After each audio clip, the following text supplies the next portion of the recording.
اس حصے میں آپ سنیں گے سیدنا لوط علیہ السلام کا نام و نسب اور قرآن مجید میں آپ کا تذکرہ، بستی صدوم کہاں واقع ہے اور اہل صدوم کس بھیانک جرم کے مرتکب تھے، سیدنا لوط علیہ السلام کی قوم کو واعظ و نصیحت اور قوم کا فحاشی و عریانی پر اصرار، قوم کے اصرار گناہ پر سیدنا لوط علیہ السلام کی اللہ تعالی سے فریاد، سیدنا لوط علیہ السلام کے مہمان اور قوم کا کردار، اللہ تعالی کی طرف سے سیدنا لوط علیہ السلام اور اہل ایمان کو بستی صدوم چھوڑنے کا حکم، اہل صدوم کن کن عذابوں سے دوچار ہوئے، مفصل و جامع تذکرہ۔ تو آئیے سنتے ہیں دارالسلام اسٹوڈیو لاہور پاکستان سے قصص الانبیاء کا 8واں حصہ، بدترین لوگ، پیشکش محمد طارق شاہد۔ یہ ذکر پہلے آ چکا ہے کہ لوط علیہ السلام سیدنا ابراہیم علیہ السلام کے بھتیجے تھے۔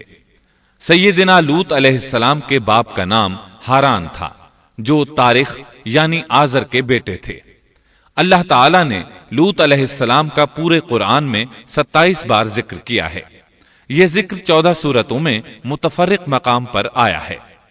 آپ کا والد آپ کے بچپن ہی میں فوت ہو گیا تھا، اس لیے آپ نے اپنے دادا آزر کے گھر اپنے چچا ابراہیم علیہ السلام کے ہاں پرورش پائی۔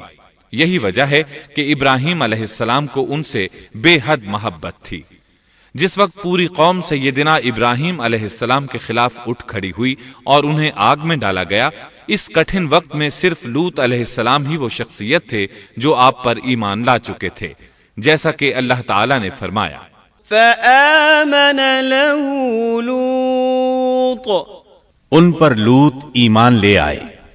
پھر جب ابراہیم علیہ السلام نے ہجرت کی تو لوط علیہ السلام نے بھی ان کے ساتھ ہجرت کی۔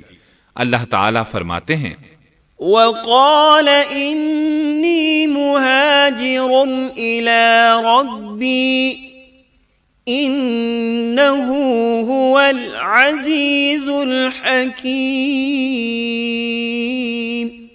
اور کہنے لگے کہ میں اپنے رب کی طرف ہجرت کرنے والا ہوں، وہ بڑا ہی غالب اور حکیم ہے۔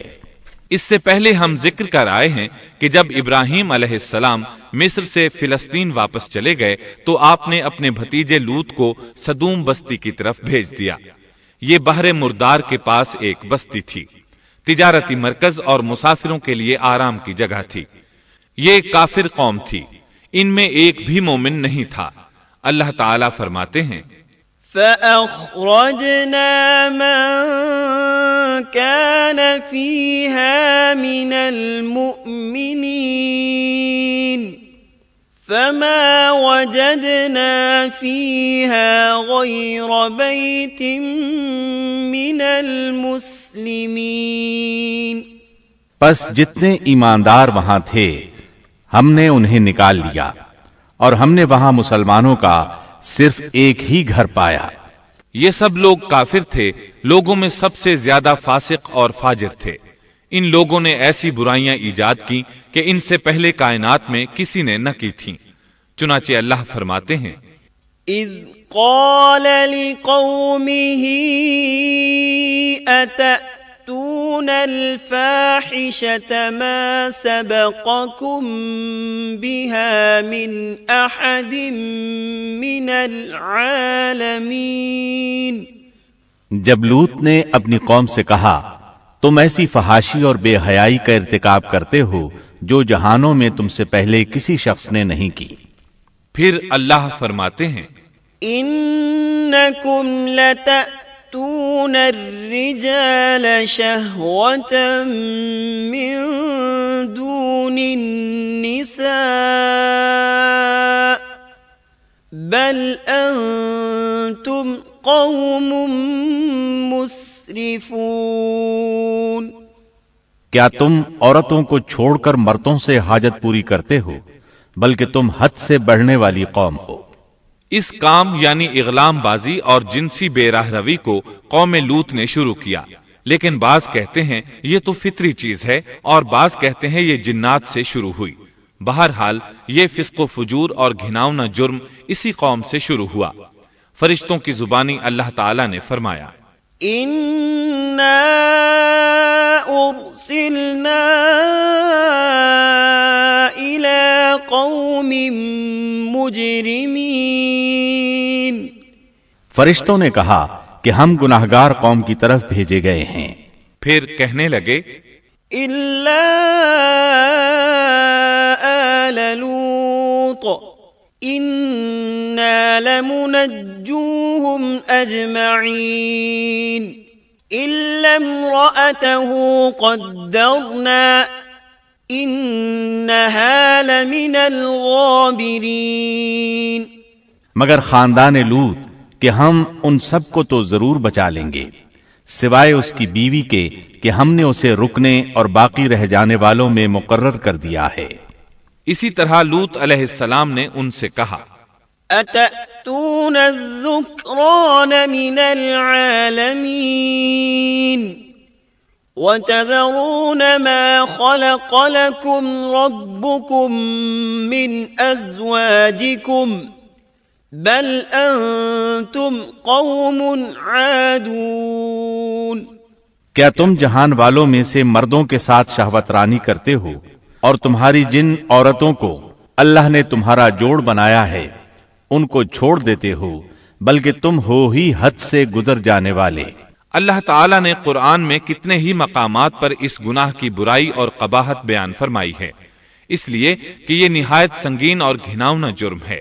اللہ تعالیٰ فرماتے ہیں، وَلُوطًا إِذْ قَالَ لِقَوْمِهِ أَتَأْتُونَ الْفَاحِشَةَ وَأَنْتُمْ تُبْصِرُونَ أَإِنَّكُمْ لَتَأْتُونَ الرِّجَالَ شَهْوَةً مِّن دُونِ النِّسَاءِ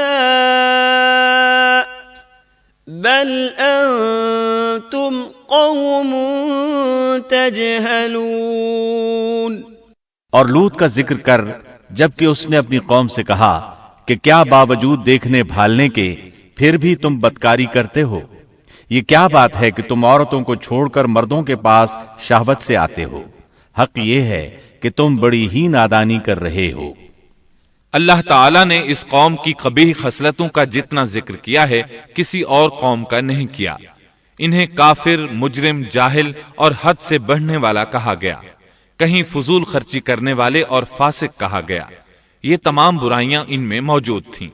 اللہ تعالیٰ فرماتے ہیں، وَلُوطًا إِذْ قَالَ لِقَوْمِهِ إِنَّكُمْ لَتَأْتُونَ الْفَاحِشَةَ مَا سَبَقَكُمْ بِهَا مِنْ أَحَدٍ مِّنَ الْعَالَمِينَ أَإِنَّكُمْ لَتَأْتُونَ الرِّجَالَ وَتَقْطَعُونَ السَّبِيلَ وَتَأْتُونَ فِي نَادِيكُمُ الْمُنكَرَ۔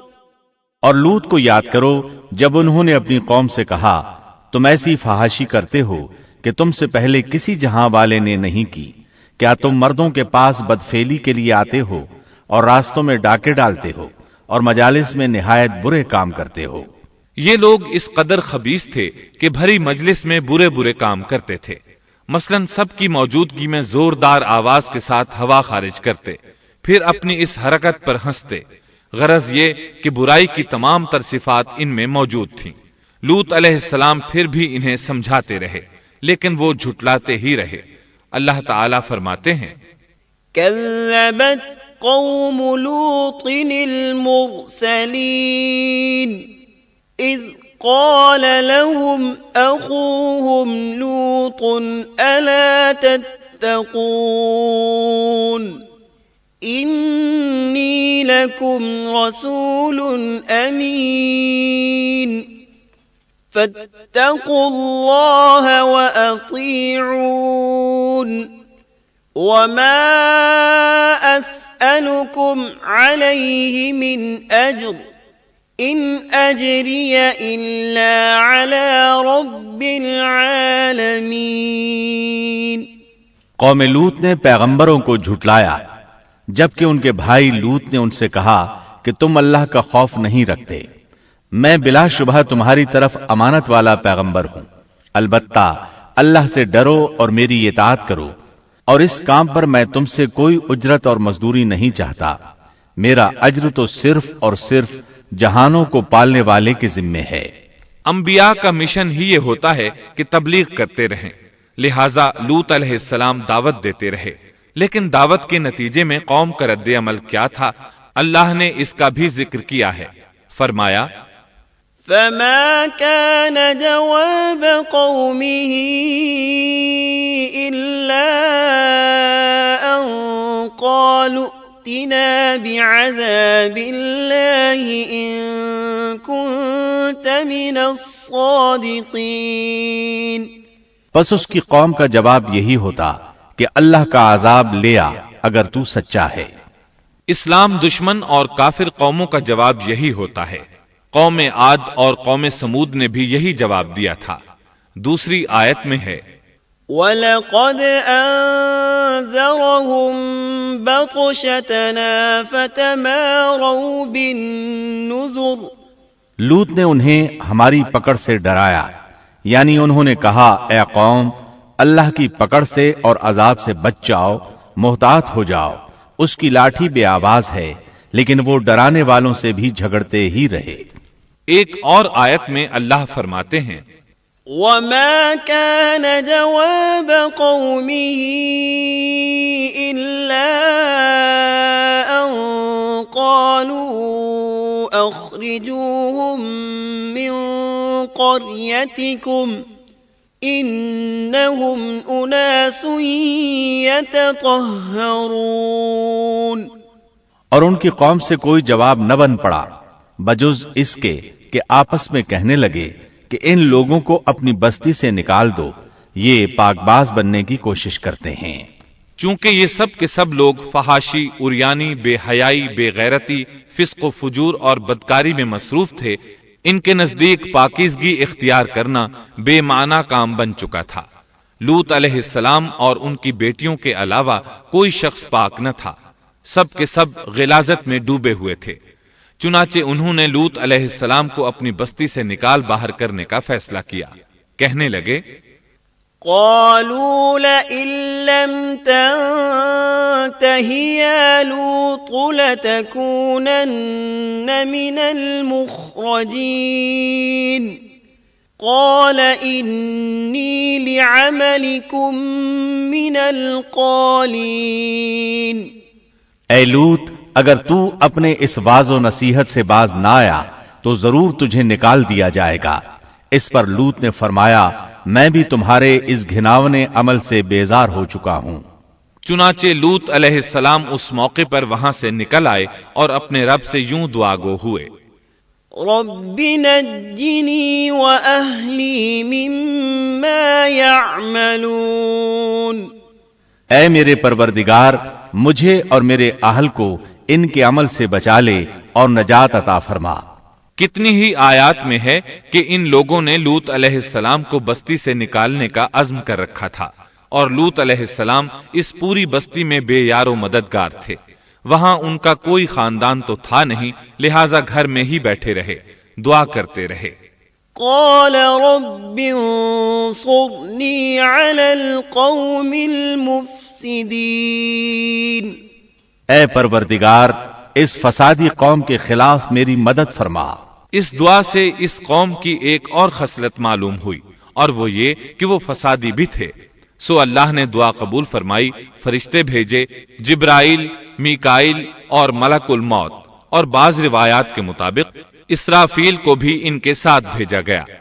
وہ سب سے پہلے ابراہیم علیہ السلام کے پاس آئے تاکہ انہیں اسحاق علیہ السلام کی بشارت دیں۔ آخرکار یہاں سے فرشتوں نے سدوم کا رخ کیا۔ یہ فرشتے وہاں نوجوان لڑکوں کی صورت میں پہنچے، ان کی ٹولیوں کے پاس سے گزرے تاکہ انہیں آزما لیا جائے، ان پر حجت قائم ہو جائے۔ مطلب یہ کہ اللہ تعالیٰ نے فرشتوں سے کہا تھا کہ ان لوگوں کو اس وقت تک ہلاک نہ کرنا جب تک کہ ان کے نبی کو ان پر الزام لگاتے نہ دیکھ لو۔ چنانچہ یہ فرشتے نوجوان اور خوبرو لڑکوں کی صورت میں بستی کے کنارے پہنچ گئے۔ لوط علیہ السلام کی ایک بیٹی بستی سے باہر کنارے پر رہتی تھی۔ جب اس نے انہیں دیکھا تو ڈر گئی۔ اس نے سوچا ہماری قوم کے لوگوں نے اگر انہیں دیکھ لیا تو ضرور ان سے برائی کر کے رہیں گے، اس لیے وہ اپنے والد لوط علیہ السلام کی طرف دوڑی۔ ان کے پاس پہنچ کر کہنے لگی، میں نے چند نوجوان لڑکوں کو دیکھا ہے اور میں ان کے بارے میں خوفزدہ ہوں۔ لوط علیہ السلام جلدی سے ان کی طرف آئے، ان سے پوچھا آپ کیسے آئے ہیں؟ انہوں نے بتایا ہم آپ کے مہمان ہیں۔ لوط علیہ السلام چاہتے تھے انہیں باہر ہی سے دوسری طرف روانہ کر دیں، لیکن جب انہوں نے کہا کہ ہم مہمان ہیں تو وہ انہیں جانے کے لیے نہ کہہ سکے، چنانچہ ان سے بولے، اللہ کی قسم زمین کی پشت پر اس سے خبیث اور گندی قوم ہم نے نہیں دیکھی، اور نہ ہی کسی کے بارے میں ایسا معلوم ہوا۔ آپ نے 2 بار 6 بار اور پھر چوتھی بار بھی ان سے یہی بات کہی تاکہ ان نوجوانوں کو حالات کا علم ہو جائے، وہ بھانپ لیں، لیکن وہ تو فرشتے تھے اور لوط علیہ السلام کی قوم کے خلاف گواہی تلاش کر رہے تھے۔ آخر لوط علیہ السلام انہیں اپنے گھر لے آئے، انہیں بٹھایا۔ لوط علیہ السلام کی بیوی کافر تھی اور قوم کے ساتھ تھی۔ وہ باہر گئی اور اس نے لوگوں کو بتایا کہ اس نے لوط علیہ السلام کے گھر میں ایسے خوبصورت چہروں والے نوجوان دیکھے ہیں کہ زمین پر آج تک ان جیسے کہیں نظر نہیں آئے۔ یہ سنتے ہی وہ سب لوط علیہ السلام کے گھر کی طرف لپکے۔ قرآن کریم میں آتا ہے، وَجَاءَهُ قَوْمُهُ يُهْرَعُونَ إِلَيْهِ وَمِن قَبْلُ كَانُوا يَعْمَلُونَ السَّيِّئَاتِ۔ لوگ جلدی سے اس کی طرف لپکے اور وہ اس سے پہلے فحاشی کے عادی بن چکے تھے۔ ایک جگہ الفاظ ہیں، شہر کے لوگ خوش ہوتے ہوئے آئے۔ وہ اس حد تک فاسق اور فاجر بن چکے تھے کہ خوش ہوتے ہوئے وہاں آئے تاکہ ان خوبصورت لڑکوں سے لذت حاصل کر سکیں۔ یہ گھر کے سامنے پہنچ گئے تو لوط علیہ السلام انہیں روکنے کے لیے گھر سے نکلے۔ ان سے فرمایا، یا قوم ہؤلاء بناتی، اے میری قوم، تمہاری خواہش کے لیے میری بیٹیاں موجود ہیں، یعنی قوم کی عورتیں موجود ہیں۔